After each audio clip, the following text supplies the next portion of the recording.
falar da personagem que pra muitos era só o alívio visual de The Big Bang Theory, mas que terminou a série sendo o pilar emocional de tudo. A nossa querida... Penny. Yeah, Penny? What's up, Buttercup?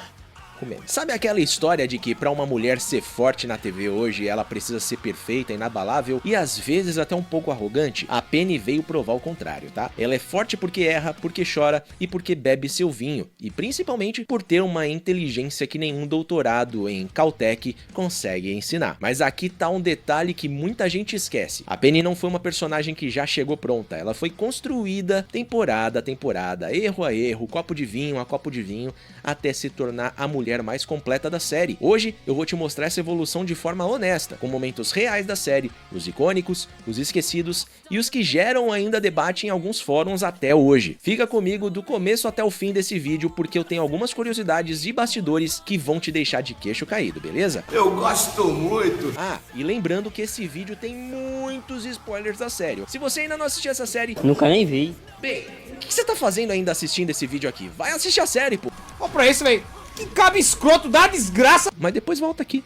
É, tá bom. Fala galera, aqui quem fala é o Namura, sejam todos muito bem-vindos ao canal e se você ainda não for inscrito, já se inscreve, ativa o sininho para receber as notificações de vídeos e lives que ocorrem nesse canal. Se possível, torne-se membro do canal por apenas R$ 3,99, que é menos do que um churros e você me ajuda demais. Aproveita, clica ali no link da descrição e vai para Kamiware Store, e lá a gente tá tendo uma promoção, 10% de desconto em toda a loja até o Dia das Mães. Então clica lá, compra as camisetas do canal Namura, do Legado, lá dos Heróis e Mais, do Cinquentão, da AJ Arts, seja o que for. O que você quiser comprar lá, 10% de desconto até o Dia das Mães, beleza? Tamo junto do Kamiware Store, muito obrigado pela parceria. Galera, vocês sabiam que a Penny quase não existiu? Sabia não?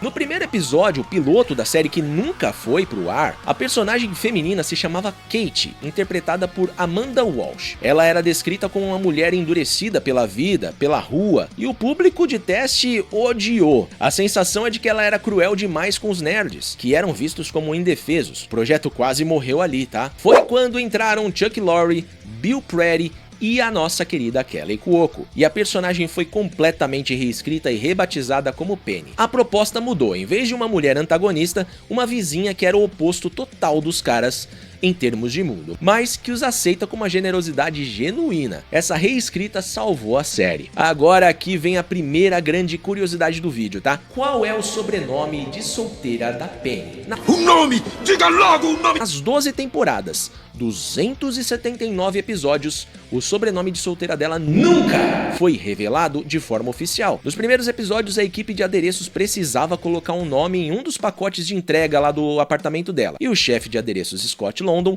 usou o próprio nome, próprio sobrenome dele como nome provisório. Então ela ficou como Penny London. Em outro episódio, o co-criador Bill Prady sugeriu o nome Teller, só para ter um bloco de texto visualmente realista no rótulo, e acharam que a câmera nunca iria focar ali. Adivinha? Os fãs pausaram o quadro, ampliaram a imagem e o nome Penny Teller viralizou como se fosse um segredo escondido intencionalmente. Mas não era. O produtor executivo Steve Molaro foi categórico em uma entrevista e disse o seguinte: a equipe de adereços precisava colocar um nome e acabou sendo captado pela câmera. Penny Teller absolutamente não é canonicamente o nome dela. Cânone é que ela não tem sobrenome. E ele foi além. Na cerimônia de casamento com o Leonard, a produção editou totalmente o áudio para que nem o sobrenome dela fosse captado. A própria Kelly Cuoco disse em 2017 que ela tinha uma ideia do que poderia ser, mas que preferia ficar sem saber. E na festa de encerramento da série em 2019, ela declarou que ama esse mistério e que ela prefere manter isso. Pra nós,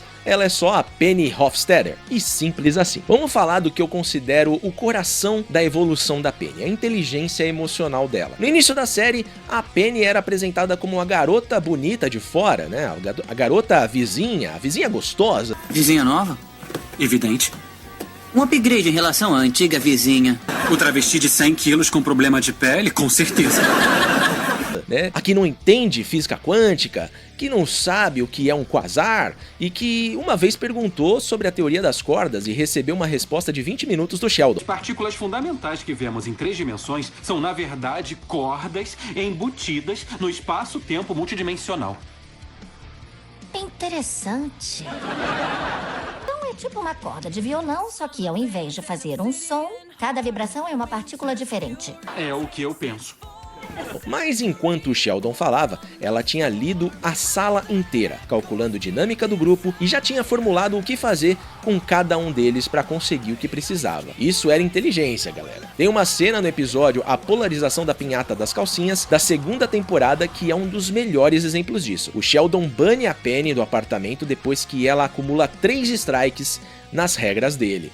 Em vez de pedir desculpa ou ignorar, o que ela faz? Ela escala a guerra. Ela toma todas as máquinas da lavanderia no horário sagrado do Sheldon. Ele retalha, pendurando as roupas íntimas dela no fio elétrico lá fora. Ela descobre a fraqueza dele, a própria mãe dele. Ela usa isso para acabar com o conflito em segundos. Puro Sun Tzu, conheça o seu inimigo. Tem um outro momento em outro episódio, que se chama A Justa Posição da Prostituta Morta, quando uma garota nova no prédio começa a se aproveitar dos nerds ali, né? E a Penny percebe isso e em segundos ela age para protegê-los, mesmo não sendo obrigada a isso. E esse instinto de proteção faz ela o centro moral do grupo. A cena que talvez mais seja icônica da relação dela com o Sheldon, talvez seja no episódio A Massa de Panqueca Anômala. Primeiro episódio dessa dinâmica incrível entre os dois. O Sheldon fica doente e quem já assistiu sabe que o Sheldon, quando fica doente, é o ser mais difícil do universo. Os outros meninos fogem, a Penny, que mal conhece, fica e cuida dele. Coloca Vic Vaporub no peito dele, no sentido anti-horário como a mãe dele fazia, e então canta pra ele. Pela primeira vez na série, a gente ouve a música do Gatinho Macio, a canção de ninar que a mãe do Sheldon cantava pra ele e que só permitia que pessoas especiais cantassem pra ele. Esse momento planta a semente do que vai ser a maior amizade da série. E falando em gatinho macio, gatinho quentinho, bolinha de pelo... Canta Gatinho Macio pra mim. Gatinho macio é pra quando você está doente. Você não está doente. Estar ferida e drogada é como se fosse doente. Gatinho macio, gatinho quentinho, bolinha de pelo. Gatinho macio, gatinho quentinho, Gatinho feliz. Para com essa porra, caralho! A relação de Penny e Sheldon merece um bloco próprio porque, na minha opinião, a história de amor mais bonita de toda a série, e não é romântica, é exatamente a deles. É platônica, e é justamente por isso que ela é tão especial. A revirada mais clássica da canção de Niná acontece em A Deficiência do Pato Adesivo, da terceira temporada. A Penny cai no banheiro, desloca o ombro e o único disponível para ajudar ela é o Sheldon, que não dirige, mal consegue interagir com humanos e está visivelmente em pânico, mas ele vai. Ele ajuda ela a se vestir numa cena hilária e tocante ao mesmo tempo, ele a leva de carro pro hospital, preenche os formulários por ela e quando ela tá dopada de analgésico, os dois cantam a canção de Niná juntos, de uma forma de cânone. É um dos momentos mais engraçados e ao mesmo tempo mais tocantes da série. A amizade deles cresce a cada temporada, de forma que você não esperaria. No episódio A Hipótese do Kit de Banho como presente, no Natal, a Penny dá ao Sheldon um guardanapo autografado por Leonard Nimoy, o nosso querido Spock. O Sheldon, que normalmente odeia presentear e ser presenteado, fica tão emocionado que faz a coisa mais incomum pra ele. Ele abraça a Penny. Tudo que eu preciso é de um óvulo saudável e eu posso gerar o meu próprio Leonard Nimoy. Olha, tudo que eu tô te dando é um guardanapo, Sheldon. Sheldon, que doideira é essa? Eu sei, Penny. Então...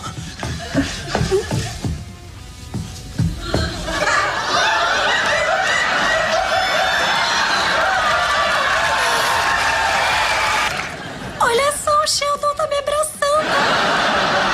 É o primeiro grande abraço genuíno do Sheldon em toda a série. Ele então entrega a ela todas as cestas de presente que ele tinha comprado de reserva, porque ele não sabia quantas seriam suficientes. No episódio O Isolamento do Monstro, da sexta temporada, acontece algo que poucos fãs esperam. A Penny interpreta Blanche Dubois numa produção chamada Um Bonde Chamado Desejo, para sua aula de teatro. O Sheldon, que foi contra a própria vontade, fica completamente imóvel assistindo. E depois, fora do teatro, ele diz algo que impacta ela profundamente, que ela tem um talento real, Ela é impressionante. Ela é sim. Como ela consegue lembrar dessas falas todas? Se como garçonete não lembra que eu peço meu hambúrguer sem tomate. Sheldon Cooper, que raramente distribui elogios genuínos, a impressiona o suficiente para reconhecer o talento dela. Esse momento mostra que a Penny, como atriz, tinha algo e que o fracasso dela em Hollywood não foi falta de dom. E tem um momento mais tardio na 11ª temporada, no episódio A Oscilação Solo, que poucas pessoas lembram, mas que é brilhante. O Sheldon tá travado na pesquisa, frustrado com a teoria das cordas, e a pessoa com quem ele mais conversa para desbloquear o seu pensamento é a Penny. Ela, sem entender nada de física, faz as perguntas certas da maneira certa, e o Sheldon tem uma descoberta que muda toda a direção da pesquisa dele. A garota sem diploma desencadeou uma virada intelectual do futuro prêmio Nobel. Não dá pra falar da Penny sem falar de Kaley Cuoco. Ela começou na TV muito nova, no Disney Channel, lá na série 8 Simple Rules, nos anos 2000. Em The Big Bang Theory, ela se tornou uma das atrizes mais bem pagas da história da televisão americana. Nas temporadas finais, ela chegou a ganhar $1 milhão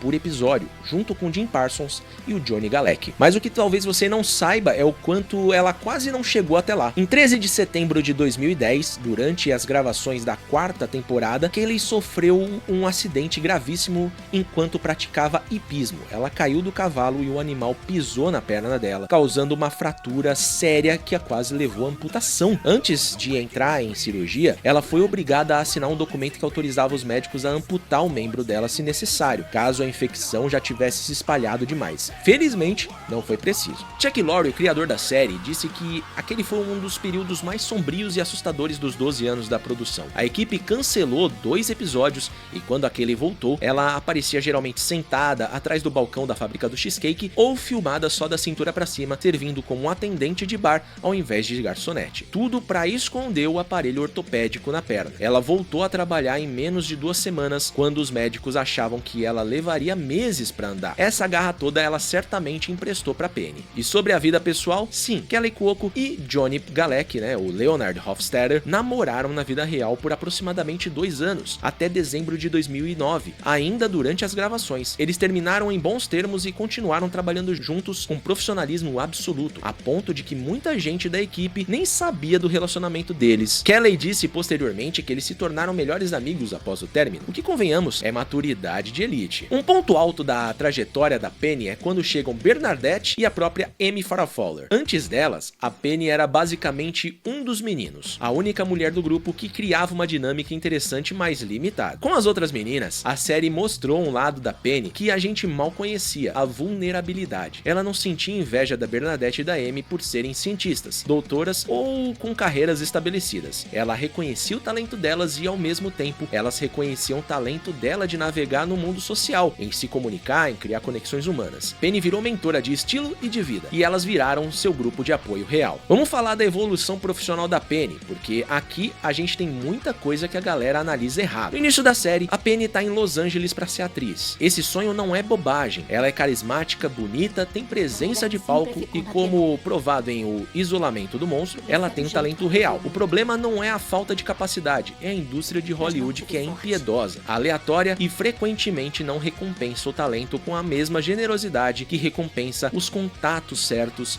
e os casos favoráveis. Ela passa anos como garçonete na fábrica do cheesecake, sempre tratando aquilo como um bico temporário. Ela consegue pequenos trabalhos comerciais, um filme B chamado Gorila Assassino, Macaco Vê, Macaco Mata, que ela descobre ter cenas na internet graças ao Sheldon, numa cena hilária e constrangedora. Na 7ª temporada, ela consegue uma participação no NCIS, série de verdade, que tá no ar até hoje, e a cena é cortada na edição final. Esse é o momento de virada. Ela decide parar de esperar a sorte e vai atrás de uma carreira de verdade. Larga a fábrica do cheesecake na 7ª temporada para focar na sua atuação, o que parece ser um avanço, mas aí acontece algo mais inteligente. Ela percebe que a indústria não vai mudar a velocidade dela e ela tem contas para pagar. Na temporada 8, ela começa como representante de vendas farmacêuticas na empresa da Bernadette, a Zangen Farmacêutica. E aí, ela arrasa. Com o carisma dela, a habilidade de ler pessoas, a comunicação fluida e o charme natural, ela se torna uma das melhores vendedoras da empresa, até o ponto onde, no final da série, ela ganha mais do que o Leonard. A Penny termina a série como uma executiva de sucesso, respeitada, financeiramente independente,